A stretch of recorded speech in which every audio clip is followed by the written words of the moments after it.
Sanhedrin, Daf Ayin Gimel with Aleph, disrupting Hashem's plans, Matsilin, Otán, Bnafshan. Thank you to all of you, to Rav Ghibli, for keeping the shir going so vitally, so that when I get back, it's all, we pick up where we left off. I really appreciate it. And to those online, thank you for being patient while I was away. There are two interesting things I learned. The one is, I said that I would hope to upload some shirim while I was away. I only did one. And I learned two interesting things. The one thing I learned is that just as sometimes you have to dam up a river in order to build up the reserves in a dam, in a reservoir, you've got to stop the river flowing. So there are times when one has to stop the output so that one can build up reserves with input. There has to be a relationship between input and output. And Baruch Hashem, this was a time where, with your help, you allowed me just to be able to focus on input with no output, and that was a very important time. So thank you for your patience. The other thing I learned is, when I did try and prepare shirim to do online, there wasn't the same siyata dishmaya. It was terribly, terribly difficult.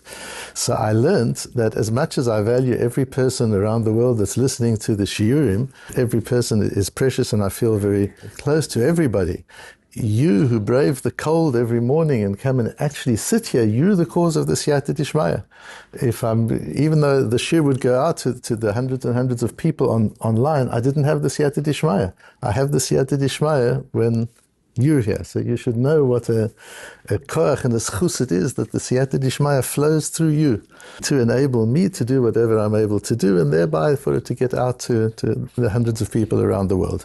We deal here with the din of Rodef, that if I see A who's about to murder B, and the only way I can save B is by killing A, I have to kill A. That's the din of Rodef.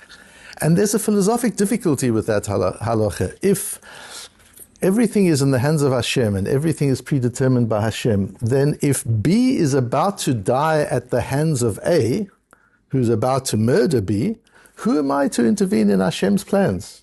What gives me the right to intervene in those plans? So let's understand that whole issue by unpacking this sugya. The Mishnah says, "Ve'elu hein shematzilin otán bnafshan." These are the people that one is allowed to save by killing them. One is harodef achar chaviro lahargo, one who's pursuing another to kill them. Ve'achar zachar, or one who's pursuing somebody for homosexuality. Ve'achar na'ara hamu rasa, or somebody's pursuing a young girl to rape her.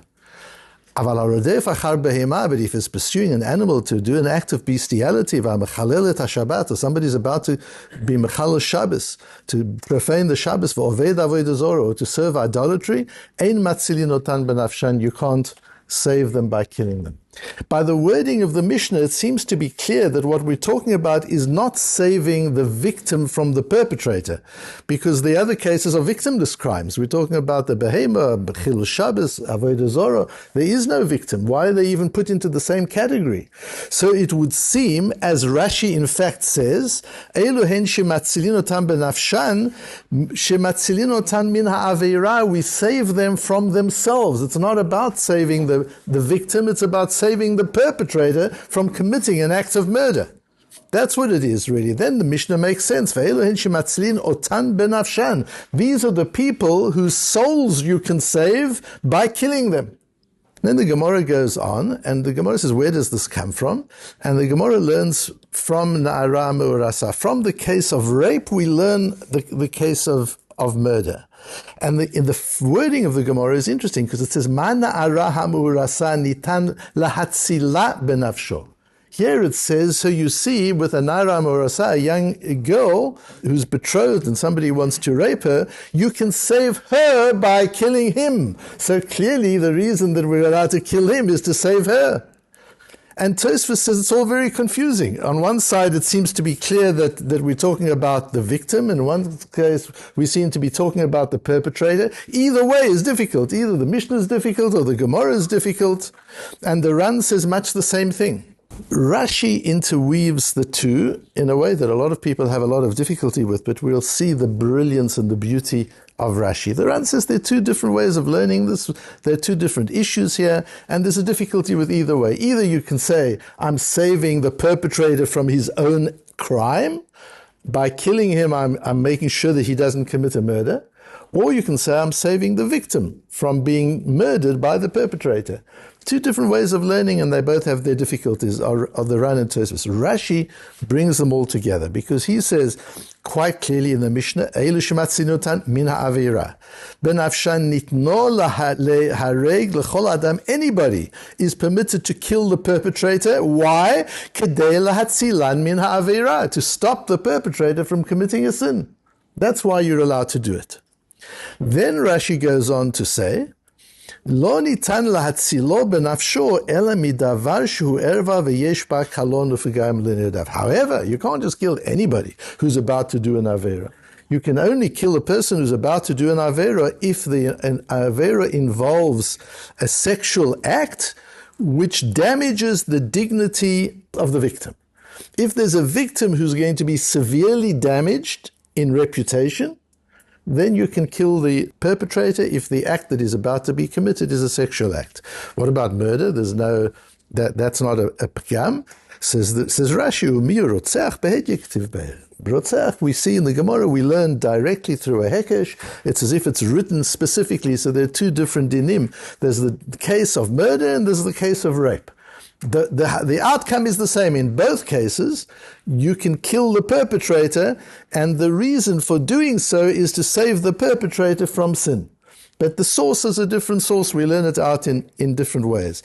And people have difficulty with Rashi. What is Rashi learning, that the reason that you can kill him is to save him from himself? Or is the reason to kill him is to save the perpetrator from him? Rashi seems to blend the two. In order to understand, it's a Ayelet HaShachar, by the way, that Rav Steinman asks another. Rav Steinman's questions are always beautiful. They're the kind of questions which you want to ask, and you think maybe it's just such a simple question. Why am I even asking it? And then you see Rav Steinman struggles with the same question. Rav Steinman says, but what about a koton? This applies even to a katan, to a young person. If what we're doing him is saving him from avera, if it's a little child who's about to cause the death of an adult, then you kill the little child. Ask Rav Steinman, if it's a saving himself from the avera, what avera is the little child doing? He doesn't know what he's doing. He's unconscious. We even use this in the situation where a newly born child is threatening the life of the mother. What's the little child? What avera are you saving the little child from? The child has no intention. So let's understand this in a broader aspect, and then we'll come back to it.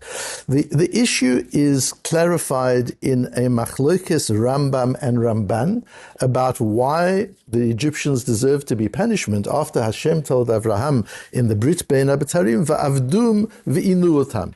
This foreign nation, I decree, is going to enslave your children and oppress them.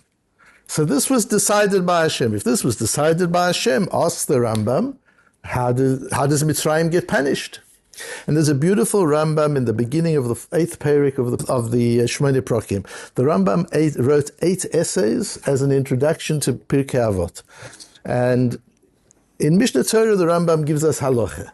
In the Moreh Nevuchim, the Rambam gives us philosophy. In the Shmone Prokim, the Rambam gives us psychology.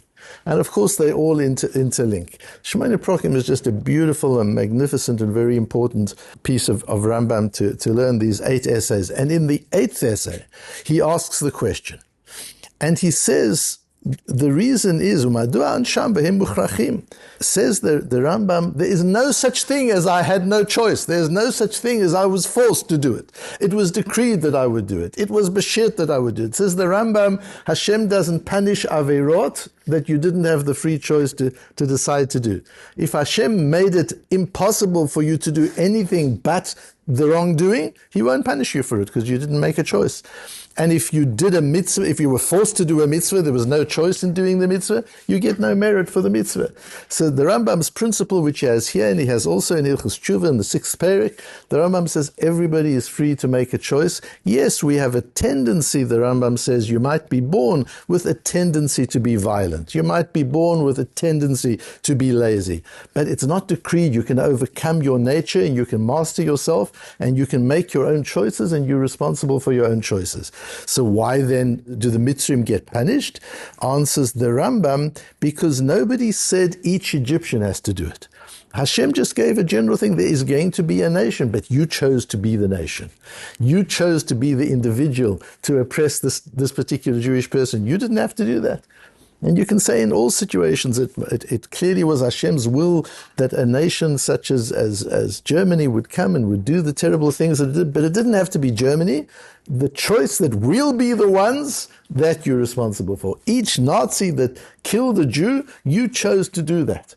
And that's why you're punished. In other words, yes, history is going to unfold, but our choice is whether to be an agent in that unfolding, both positive and negative, or not. The same thing one can say today as we're watching history unfold in front of our eyes. Does a soldier who gives his life for Kiddush Hashem, is that not a mitzvah because it was inevitable? It was going to happen. It was a decree of Hashem. No, each soldier that decides to go in to fight and sacrifices his life, he's choosing this unbelievable mitzvah to defend and to support the Am Yisrael. And for that he gets full reward, even though history is playing out. We have the choices whether or not to be an agent of Hashem in the process, and we are rewarded or punished for that choice of agency. Asks the Ramban in Perek Tezvov, in Lech Lecho, in Bereshis, the Ramban says to the Rambam, that can't be, because if Hashem decreed something and an individual decides, I will be the agent, that's a great mitzvah. You're doing Hashem's will. What's greater than that? And if Hashem decides something will happen and you decide to stand back and not participate, surely that should be an Aveira. Says the Ramban, I don't understand the Rambam at all. The reason the Egyptians are punished, says the Ramban, is because they went too far. They did much more than Hashem decreed. Hashem decreed that you'll enslave them, they'll be slaves, but there's a way to treat slaves. You'll oppress them, but there's a limit to the oppression. They went way beyond those limits, and that's what they're being judged for, says the Rambam. Even though Hashem decreed that there will be a nation that will cause them this hardship, that would be a mitzvah. However, says the Ramban, at the end, what it is having gone too far, that's what they're held accountable for, and that's what they have to judge. There's a beautiful Tosfos Yom Tov in Pirkei Avos, in Perek Beis Mishnah Vov, where Rabbi Gamliel, the son of Rabbi Yehuda Anossi, saw a skull floating on the river, and he says to the skull, Al ataft atfuch, because you drowned people, you were drowned. V'sof matifech yutufun, and the people who drowned you will also drown. In other words, justice plays out. What you do comes back to you. There's karma, as they say, eventually. And on that, there's this beautiful long Tosfos Yom Tov, and among that he brings the Rambam and the Ramban, and he says, although the Ramban has a problem with the Ramban's answer, although perfectly accurate, doesn't interfere with the Rambam's process. Even though I agree that if somebody does Hashem's will, then yes, he's done a mitzvah. That doesn't undo the Rambam.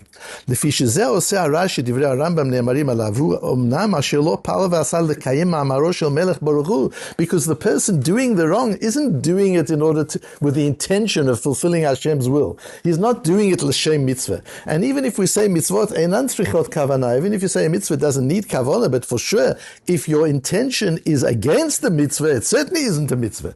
So yes, Hashem decreed this person will die. I step in and facilitate his death. What am I doing it for? Because L'shem Shamayim, Hashem decreed he's going to die, so I want to do the mitzvah. Like I'm being Merche Amalek, I'm wiping out Amalek. Is that why I'm doing it? Or I'm just angry and I'm killing him because for whatever reason is within myself, I'm causing his death. And I'm doing it because of my own issues. It says the Tosfos Yom Tov, that needs to be done, the Shem Shamayim. So when Mitzrayim carried out Hashem's will, they didn't do it because it was Hashem's will. They did it for bad intent. And that choice of bad intent is what they're punished for. And therefore the Ramban, he says, doesn't really destroy the Rambam. So let's come back to our issue. Now there comes a question of, I see A is about to murder B. What gives me the right to interfere in Hashem's process? A is about to murder B. Surely Hashem has decided that. We see clearly Hashem has decided that. And if A does murder B, I understand that A will be put to death as well. He will have to stand justice for the reasons we've discussed, the same as the Egyptians. But what gives me the right to intervene? What gives me the right to step in? I can understand standing aside, but stepping in and killing the perpetrator before he does the crime, what gives me that right? That's what Rashi says. What gives me the right is because I'm doing something for him too. I'm saving him from the Avera. I can't just kill him. I can't kill somebody to save them from Averot. But what this does is it's the matter. It's what gives me the right to intervene. I can't just intervene in God's plans.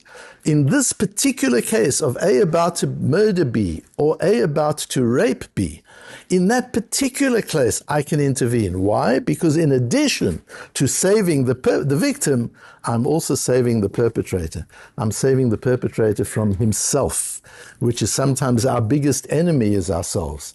And it's just usually we have to deal with ourselves. Sometimes we're fortunate enough to have a friend or a Rebbe who helps us overcome our own opposition to our own progress. But usually we have to do that ourselves. In this case, we can intervene, we can step in and do that. In that case, that answers Rav Steinman's question as well, because even the little child that's about to cause the death of a mother, let's say, what we're doing is we're saving the mother. What gives us the right? Why don't we have to stand back and say, you know what, if Hashem wants the mother to die, the mother will die. If Hashem wants the mother to live, the mother will live. How can we step in? What gives us the right to step in is the fact that we're Matsilin, we're saving this little baby from its first act of life being the killing of its own mother. And that the neshama is saved from that. And we have to learn this from psukim. This is not something we learn logically. This is something that, as we see in our sugya, is all learned from the psukim. But to understand Rashi's beautiful merging of the two principles that the Ran and that the Tosfos deal with, yes, what we're actually doing is we're saving the victim from the perpetrator. The question is what gives us permission to intervene in God's plan and save the victim from the perpetrator. What gives us permission is we're saving the perpetrator as well. We're saving the perpetrator from committing a terrible Aveira for which he would have to ultimately be responsible. And that explains the circumstances under which we're permitted to intervene in Hashem's plans, and it's Hashem's desire that we do so. And what happens to the victim is Hashem will take care of in other ways.